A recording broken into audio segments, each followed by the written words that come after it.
Dr. Edwina Coghlan here, just wanting to have a chat to you about your up-and-coming laparoscopy. So if you're having this procedure, you're likely having it as part of your treatment for endometriosis or workup for fertility, also pelvic pain. This procedure will be done minimally invasive, which means that you'll have port sites that will go in through the abdomen, and then you'll have a couple of other port sites, normally on the left and right hand side, that are less than 1 centimetre, where I'll be able to insert the little tools to do the surgery.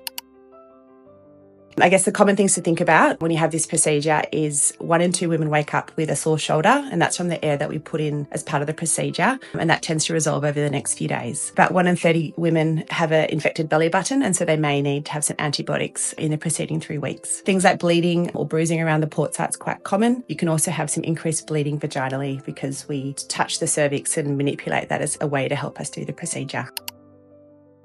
Serious things like damaging the bowel, the bladder, ureter or major vessel can happen with laparoscopy when we place our ports in, but also when we perform the surgery. You would increase risk of this happening if you've got comorbidities such as increased BMI, you've had multiple surgeries or scarring to the uterus, but it's something that I'll speak to you about when I've consented you.